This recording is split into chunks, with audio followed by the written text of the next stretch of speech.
aujourd'hui on va terminer ce que nous avons commencé la dernière fois et on passe au problème. Donc nous avons terminé avec l'exercice 1, maintenant on va passer exercice, donc maintenant on va passer au problème. Alors donc je vais vous lire le problème un peu vite fait. Le fluide gazeux se détend de manière adiabatique et son travail extérieur dans une tuyère dans laquelle sa vitesse varie. La tuyère est constituée d'un type de révolution autour d'un axe horizontal XX, ci-dessus, figure ci-dessous. La section droite d'abscisse X, donc la section droite c'est l'abscisse qui est A, l'abscisse X, de la tuyère A inner A est égal à X, voilà, donc tout ça, donc je vous laisse le plaisir de le terminer. On suppose que le régime d'écoulement il est permanent, donc voilà, c'est très important, on va juste souligner les mots-clés. Voilà,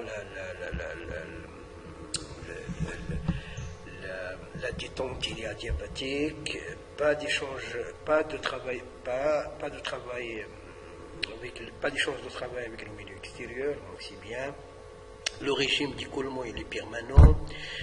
La tuyère permanente, ça veut dire que la variation de l'énergie interne, voilà, il est nul, c'est-à-dire ce qui rentre est égal à ce qui sort. Bon voilà, on suppose que le régime d'écoulement est permanent, voilà, T de X, A d'abscisse, donc voilà, ça je vous laisse le plaisir de le terminer. Voilà le schéma, ici c'est la gauche, c'est l'entrée, ici la droite, c'est la sortie. Alors on considère l'évolution d'une mole de gaz entre son entrée dans la tuyère et son passage dans la tranche d'abscisse X en appliquant le premier principe de la thermodynamique, établir la relation que vérifier.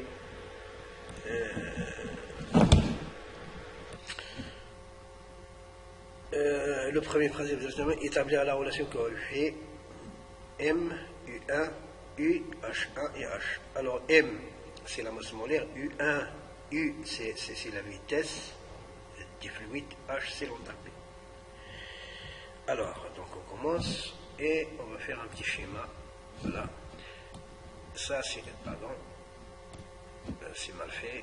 Donc ça c'est notre tuyère. Voilà, ça c'est notre tuyère. Voilà. Ça c'est notre tuyère. Ça, l'axe, c'est, voilà, je vais essayer de tracer un axe au milieu pour mieux voir les choses, pardon.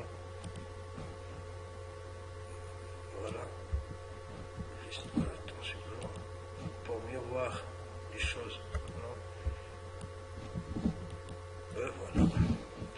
Voilà un axe horizontal qu'on va appeler X'. Alors ici c'est l'entrée d'après l'exercice. Alors là c'est la section d'entrée.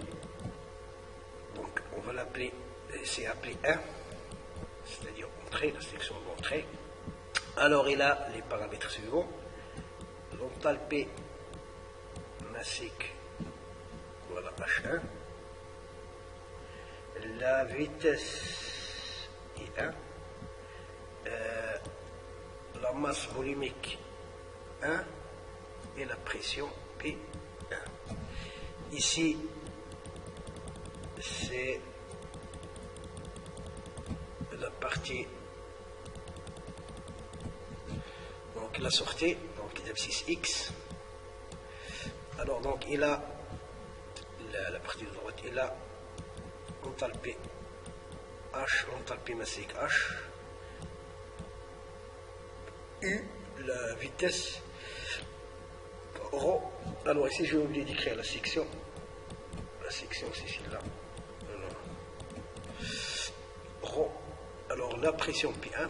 Alors la pression bien sûr alors, donc, si le fluide est incompressible, alors là la masse volumique ne peut pas, même si il s'agit d'un même fluide, donc peut être variable. Voilà. A et A. Alors ici c'est pas P1, mais c'est P, tout simplement. P et A. Bien. Alors maintenant, on va appliquer le premier principe de la thermodynamique. Alors, le premier principe de la thermodynamique nous disait que dU, c'est-à-dire la puissance, donc on peut l'exprimer sous forme de puissance, est égale à la somme de tous les travaux mécaniques plus la somme de tous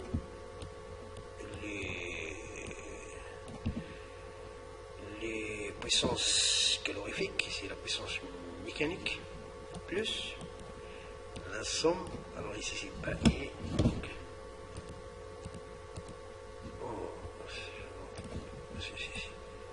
voilà, donc c'est pas I, alors ici c'est par exemple G, non, ici c'est pas G,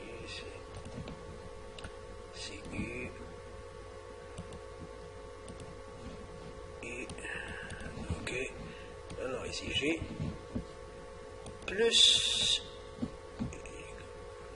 plus la somme de toutes les énergies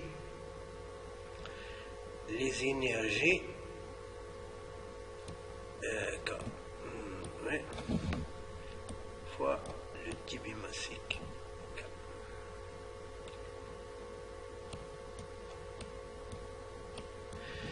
Ok, ça c'est donc l'unité est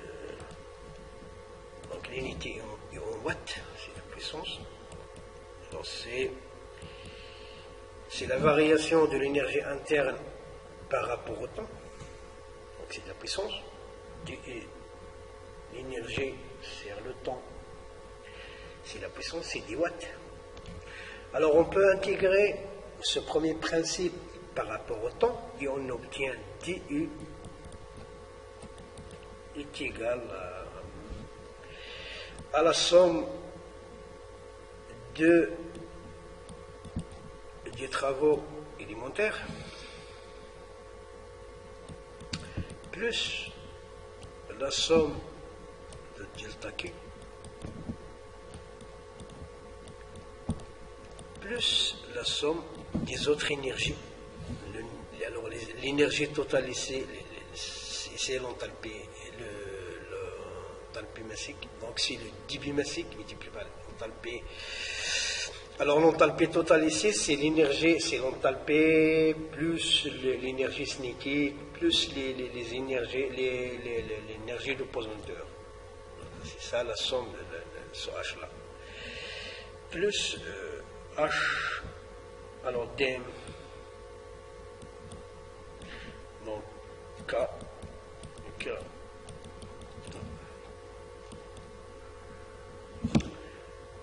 Ok.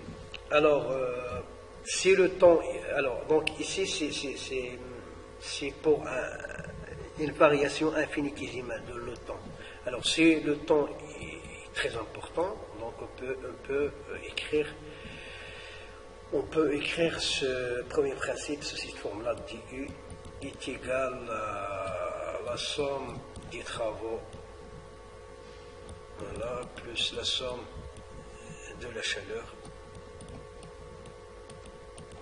plus la somme des énergies, H fois M fois la masse.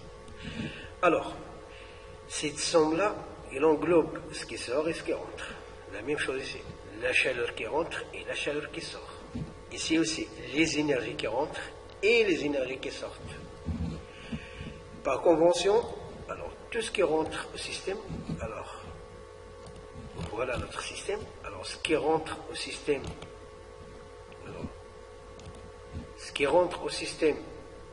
sera positif. D'accord. Alors je vais l'écrire ici à gauche. Alors ce qui rentre au système sera positif. Ce qui sort du système sera négatif. D'accord. Alors, maintenant, pour répondre à la question, M, U, etc., donc on considère, en appliquant, établir la relation que vérifier M, la masse molaire, E1, U, H1 et H. Ok. Alors, d'après ce que nous avons vu, d'après l'énoncé, alors, le fluide, alors, la détente il est adiabatique, donc la quantité de chaleur est égale à 0, pas de travail avec l'extérieur, donc le travail est égal à 0. Alors l'écoulement il est permanent, c'est-à-dire la variation de l'énergie interne est nulle. L'axe horizontal, la tuyère elle est horizontale, ça veut dire que la variation, que l'énergie potentielle est nulle. La tuyère n'est pas inclinée. Alors, qu'est-ce qu'il y a encore? Alors ici, il faut faire très attention. Alors, le H que nous avons là, c'est l'enthalpie d'une seule mole. D'accord? L'enthalpie molaire d'une seule mole. L'enthalpie. Et c'est même souligné ici pour bien faire attention à cette expression-là. D'accord? Car normalement, en général, nous, on travaille avec des grandeurs spécifiques, surtout avec des grandeurs massiques. L'enthalpie massique, l'énergie cinétique massique, l'énergie potentielle massique. Alors pourquoi on travaille avec ces grandeurs spécifiques? Donc j'ai dit qu'on travaille avec ces grandeurs spécifiques pour pouvoir les additionner. Alors, pour pouvoir additionner ces énergies. Alors les grandeurs qu'on peut additionner, on les appelle des grandeurs extensives. Alors nous avons en thermodynamique deux sortes de grandeurs, intensives et extensives. Alors pour les grandeurs intensives, pour les rendre extensives, il faut les diviser par unité de masse.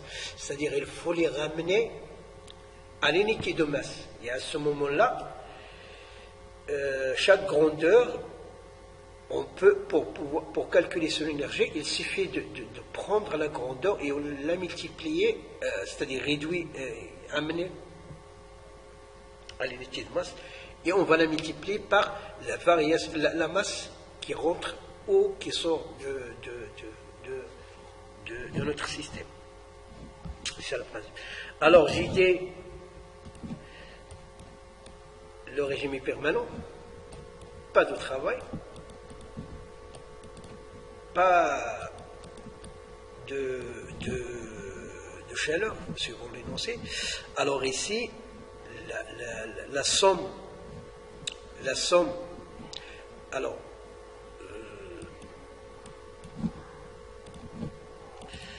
ici la somme des enthalpies, d'accord? Alors la somme des enthalpies de ce qui rentre et de ce qui sort. Alors ce qui rentre au système c'est positif, ce qui sort c'est négatif.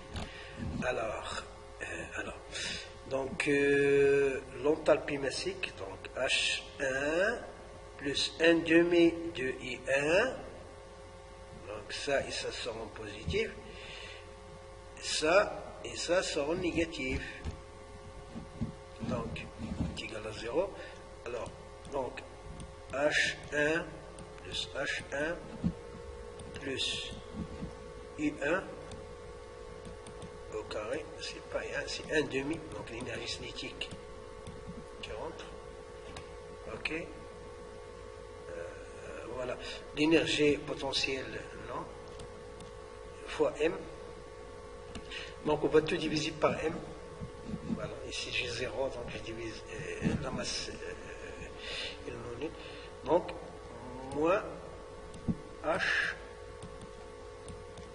moins 1 demi de U au carré est égal à 0. Donc, H1, alors ici c'est l'enthalpie massique. Ici c'est l'énergie cinétique massique. Alors, donc, l'enthalpie massique, 1 moins l'enthalpie massique de sortie, voilà, plus 1 demi de U1 au carré moins U au carré est égal à 0. Alors, ici, dans le premier principe, on travaille avec des grandeurs massiques, c'est-à-dire l'enthalpie massique, divisée par la masse. massique. Alors, pour transformer, c'est-à-dire que l'unité, c'est le 10 joules divisé par le kilogramme. C'est ça l'énergie, l'enthalpie massique. C'est-à-dire l'enthalpie ramenée à l'unité de masse. Alors, ce qu'on nous donne dans l'exercice, c'est que H est l'enthalpie d'une seule mole. L'enthalpie d'une seule mole, c'est-à-dire l'enthalpie molaire. Alors, du coup, je dois multiplier pour passer de l'enthalpie massique à l'enthalpie d'une seule masse, donc il faut multiplier par M. Donc je vais démultiplier mon système par M. Voilà, ici par M, ici aussi par M. Ok? Du coup, j'aurai MH1 moins MH plus 1/2 un facteur de E au carré moins E1 au carré moins E au carré est égal à 0. Ok. Alors ici, l'enthalpie massique multipliée par la masse molaire est égale à l'enthalpie d'une seule mole. D'une mole. Alors l'enthalpie massique multipliée par la masse d'une seule mole, ok, c'est l'enthalpie, la masse molaire, c'est l'enthalpie d'une mole. Ok, alors maintenant je peux remplacer la masse molaire fois H1, c'est H1 moins H. Alors, c'est un piège. Alors, c'est là où le piège est posé. Un facteur de moins E au carré est égal à 0. Et voilà, donc nous avons répondu à la première question. Donc la relation qu'il est M et 1, U, H1 et H. Et voilà. C'est là, donc H1 moins H plus 1/2 de M et au carré 1 moins E au carré est égal à 0. Donc c'est ça la relation. Et voilà, on se retrouve. Voilà, et maintenant on va passer à la deuxième question. Deuxième question. Alors, donc, aucune hypothèse n'est faite sur l'équation d'état des gaz. On admet que chaque élément de volume de gaz CB dans une tuyau est une détente adiabatique réversible. Ok. Alors, il faut calculer, établir l'expression de l'intégrale P1P dP0 en fonction de U1 et U. Très bien. Alors, donc, alors maintenant la deuxième question. On va répondre à la deuxième question. Alors, il faut exprimer la pression, l'intégrale de la pression 0 de P1 à P, donc en fonction de U1 et E. Alors, comment vous procédez? Alors, on a alors, donc, la détente, elle est adiabatique réversible. Adiabatique réversible, ça veut dire que delta S est égal à 0. D'accord? Delta S, donc la variation, donc ds, donc delta S, c'est la même chose. Donc, delta S est égal à 0. Alors, on sait que l'enthalpie H, c'est l'énergie U plus PV. Alors, donc, DH, ou delta H, c'est la même chose. Alors, ici, c'est la même chose. Donc, DH, c'est une variation infinitésimale sur des temps très courts. est égal à dI. Alors, dI, c'est quoi? C'est T ds moins P dV. P dV, alors plus D, alors plus D, alors plus P dV, plus V dP. V dP. Alors ici, moins ça et ça, donc on s'en va. Et du coup, dH est égal à TDS plus V, alors ici j'ai oublié d'écrire V dP. Ok? Alors, la détente, il est isotropique, c'est-à-dire delta S c'est nul, du coup, delta H est égal à, dH est égal à V dP. Ok, V dP. Et du coup, alors, voilà. Alors donc à partir de cette expression-là, donc je peux me lancer pour exprimer P0, P1 jusqu'à P en fonction de V, etc. Alors donc j'ai cette expression, donc V dP est égal à dH. D'accord? Alors donc je vais diviser ici par M, la masse molaire, donc une seule masse, donc la masse molaire, alors N est égal à M sur grand M, la masse molaire, alors N ici est égal à 1, alors d'après l'énoncé, voilà, on considère l'évolution d'une mole, une seule mole, donc la masse est égale à la masse molaire, d'accord? C'est la même chose. Donc, divisé par M, c'est la même chose de diviser par M, la masse molaire. Donc, je vais diviser ici par M et ici aussi par M. Le volume divisé par la masse, c'est ρ.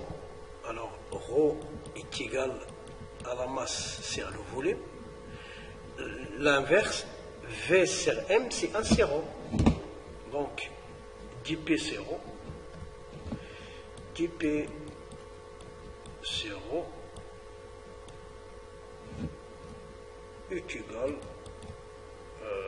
dP c'est ρ, c'est pas M mais c'est ρ,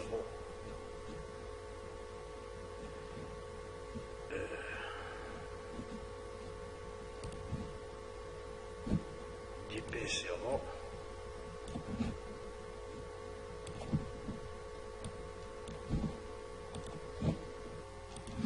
voilà donc l'intégrale de P1 jusqu'à P est égal à 1 sur M, intégrale dH de H1 jusqu'à H. Alors dH c'est H, donc qui est égal à 1 sur M, donc H, l'intégrale de dH c'est H, donc évalué entre H et H c'est 1, donc H final moins initial, donc H1. Et ici, j'ai, alors, ici, H. Alors là, j'ai H1 moins H, donc je vais faire passer ça de l'autre côté. Alors ici, j'ai H1 moins H est égal à moins 1 demi M facteur de E au carré 1 moins E au carré, E au carré, E au carré. D'accord? Donc, il est égal à 1 sur M fois moins 1 demi, donc moins 1 sur M fois 1 demi M E au carré 1 moins U au carré. Alors, ici M et ici M, donc il est égal à moins 1 demi et au carré 1 moins et au carré. ça c'est l'intégrale. L'intégrale entre P1 et P2 d'IP sur ρ. Et voilà la question, la réponse à la deuxième question. Donc, en fonction de U1 et U. Voilà. Et puis voilà. Donc, voilà. Voilà, c'est tout. Donc, l'intégrale de P1 à P de type P0 est égale à moins 1 demi